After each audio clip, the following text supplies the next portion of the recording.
హైదరాబాద్ లాల్ దర్వాజా బోనాలకు సింహవాహిని అమ్మవారి ఆలయం ముస్తాబైంది. ప్రభుత్వం ఆలయ కమిటీ అన్ని ఏర్పాట్లు పూర్తి చేశాయి. ఈసారి ఉత్సవాల నిర్వహణ కోసం 6 మెయిన్ కమిటీని ఏర్పాటు చేశారు. బోనాల జాతర కమిటీ సభ్యులతో మా ప్రతినిధి అనుష ముఖాముఖి. ఎంతో ప్రత్యేకంగా లాల్ దర్వాజా సింహవాహిని అమ్మవారి బోనాల జాతరకైతే సర్వం సిద్ధమైంది. సో 118 ఏళ్ల చరిత్ర గల ఈ అమ్మవారికి అయితే అమ్మవారి బోనాలకు సంబంధించి అయితే ప్రభుత్వం కూడా అన్ని రకాల ఏర్పాట్లు చేసింది. సో దీనికి ఈ బోనాల జాతరకు సంబంధించి కూడా 6 మెయిన్ కమిటీని కూడా వేసింది ప్రభుత్వం. సో ఆ 6 మెయిన్ కమిటీ ఆధ్వర్యంలోనే ఈ బోనాల ఉత్సవాలు అయితే కొనసాగుతున్నాయి. సో అయితే ఈ బోనాలకు సంబంధించి ఎలాంటి ఏర్పాట్లు చేశారు, ఎంతమంది భక్తులు వస్తారని అంచనా వేస్తున్నారు, ఏంటి అనే విషయాలను చెప్పడానికి మనతో పాటుగా 6 మెయిన్ కమిటీ సభ్యులు ఉన్నారు. వాళ్ళని అడిగి మరిన్ని వివరాలు తెలుసుకుందాం. నమస్తే సార్. సో ఎట్లా అంటే ఈసారి ప్రత్యేకంగా ప్రభుత్వం ఒక 6 మెయిన్ కమిటీ వేసి ఈ బోనాల జాతరను అయితే నిర్వహిస్తుంది. సో ఎలాంటి ఏర్పాట్లు చేస్తున్నారు ప్రస్తుతం ఈ బోనాలకు సంబంధించి? సింహవాహిని మహంకాళి మహేశ్వరి 118వ బోనాల జాతరకు మన తెలంగాణ రాష్ట్ర ప్రభుత్వం 3వ తేదీ నాడు ఒక జీవోతో ఒక 6 మందితో కమిటీ వేయడం జరిగింది. ఆ కమిటీ తెలంగాణ రాష్ట్రంలో ఉన్నటువంటి ఈ బోనాల జాతరను పెద్ద ఎత్తున జరపడానికి మాకు డైరెక్షన్స్ ఇవ్వడం జరిగింది. అన్ని శాఖల వారు అన్ని ఏర్పాట్లు కూడా చేయడం జరిగింది. సో ప్రత్యేకంగా అంటే భక్తులు వస్తుంటారు, బోనాలు సమర్పించే వాళ్ళు వస్తుంటారు, విఐపీలు వస్తుంటారు, జోగినీలు వస్తుంటారు. సో వాళ్ళకి అంటే ప్రత్యేకంగా క్యూ లైన్స్ ఎట్లా ఏర్పాటు చేస్తారు, ఎన్ని ఏర్పాటు చేస్తారు? ఇటు శాలిబండను ఉండడానికి రెండు క్యూ లైన్లు ఏర్పాటు చేసాం. ఒకటి బోనాలు రావచ్చు, ఇంకోటి నార్మల్ క్యూ లైన్ అవుతుంది. అలాగే ఛత్రినాగర్ నుంచి కూడా 2 క్యూ లైన్లు ఏర్పాటు చేసినాం. అటు జోగినీలే కావచ్చు, బోనాలే కావచ్చు, వాళ్ళకి సపరేట్ క్యూ లైన్ పెట్టినాం. అట్లా అంటే వృద్ధులకు మిగతా వాళ్ళకు కూడా మధ్య నుంచి వదలడానికి ఆ ఏర్పాట్లు కూడా చేయడం జరిగిందమ్మా. వివిఐపీలు కూడా ఎక్కువగా వస్తుంటారు అమ్మవారిని దర్శించుకునేందుకు. సో వారి కోసం ఎక్కడి నుంచి ప్రత్యేకంగా ఎంట్రీ అనేది? వివిఐపీలకు పోలీస్ శాఖ వాళ్ళు సపరేట్ ఎంట్రన్స్ పెట్టారు. వాళ్ళ వల్ల ఈ భక్తులకు ఇబ్బంది కలగకుండా వాళ్ళని మధ్య నుంచి తీసుకెళ్లి గర్భగుడి దర్శనం చేయించడానికి ఏర్పాట్లు చేయడం జరిగింది. ఎక్కువగా మానిటరింగ్ అనేది అవసరం, ఎందుకంటే లక్షలాది మంది భక్తులు వస్తుంటారు. సో సీసీ కెమెరాలు ఇప్పుడు ఉన్నవే కాకుండా అడిషనల్ గా ఎన్ని ఏర్పాటు చేస్తారు? సీసీ కెమెరాలు మొత్తం పోలీసు వాళ్ళే 36 సీసీ కెమెరాలు ఏర్పాటు చేసినామా. అదే మాదిరిగా ఈ భక్తులకు ఇబ్బంది కలగకుండా మా ఏదైతే కమిటీ ఉందో ఇంతకు ఉన్నటువంటి కమిటీ వాళ్ళందరినీ కూడా ఈ ఉత్సవ కమిటీకి కోఆర్డినేటర్లుగా ఏర్పాటు చేసినాం. వాళ్ళకు కూడా ఐడి కార్డులు ఇస్తున్నాం.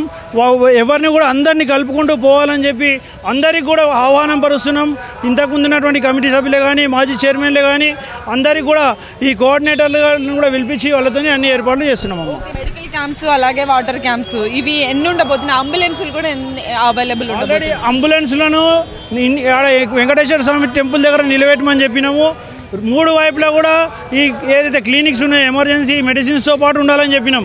ఎందుకంటే లాస్ట్ టైం ఒక అమ్మాయి మూర్చొచ్చి పడిపోయింది. ఎమర్జెన్సీ మెడిసిన్స్ లేకపోతే కష్టమవుతుంది అని చెప్పి కూడా మేము గవర్నమెంట్ వాళ్ళకు, మెడికల్ డిపార్ట్మెంట్ వాళ్ళకి ఇన్ఫర్మేషన్ ఇచ్చినాము. అలాగే ఎలక్ట్రిసిటీ డిపార్ట్మెంట్ వాళ్ళకు జనరేటర్లు చెప్పినాము. జనరేటర్ ఆల్రెడీ మౌంట్ అవుతున్నాయి. అన్ని ఏర్పాట్లు కూడా చేస్తున్నామమ్మా. ఆదివారం రోజు బోనాలు, అలాగే సోమవారం రోజు రంగం కార్యక్రమం. సో ఈ 2 రోజులు కూడా ఎలాంటి కార్యక్రమాలు ఉండబోతున్నాయి? అమ్మవారికి ఎలాంటి పూజలు అందుకోబోతుంది?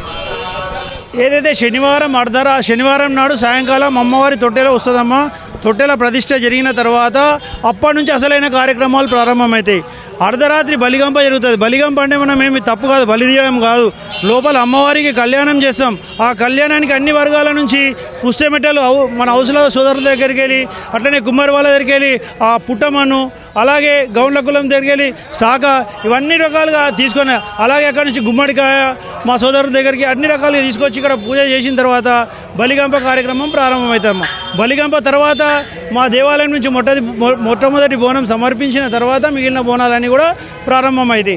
ఆ తర్వాత రాత్రి ప్రపంచ శాంతిని కొడుతూ శాంతి కళ్యాణం.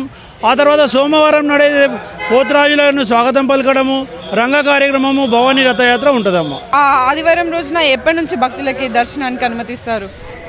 మాకు బలిగంప కంప్లీట్ అయిపోయి ఫస్ట్ బోనము తెల్లవారుజామున 5 గంటల వరకు కంప్లీట్ కావాలని చూస్తున్నామమ్మా. 5 గంటల వరకు కంప్లీట్ అయితే 5 గంటల తర్వాత మొత్తం దేవాలయాన్ని శుద్ధి చేసేసుకొని బోనాలు ప్రారంభం చేస్తాం. సో ఇవి మొత్తంగా హైదరాబాద్లో ఎంతో ప్రత్యేకంగా జరిగే లాల్ దర్వాజా సింహవాహిని అమ్మవారి బోనాలకైతే సర్వం సిద్ధమైంది. సో ఆదివారం రోజు అయితే అంటే ఆగస్టు 9వ తారీఖున అయితే ఎంతో వైభవంగా ఈ బోనాల జాతర అనేది కొనసాగనుంది. అలాగే 10వ తారీఖున రంగం కార్యక్రమం కూడా అంతే వైభవంగా కూడా నిర్వహిస్తామని, సో దీనికి సంబంధించి ఇప్పటికే ప్రభుత్వం అన్ని రకాల ఏర్పాట్లు చేసిందని, అలాగే కమిటీ తరఫున కూడా అన్ని రకాలుగా సిద్ధంగా ఉన్నామని, భక్తులకు ఎలాంటి ఇబ్బంది లేకుండా తగు ఏర్పాట్లు చేస్తున్నామని అయితే కమిటీ సభ్యులు చెప్తున్నారు. కెమెరామెన్ దేవేందర్తో అనుష, ఈటీవీ న్యూస్, హైదరాబాద్.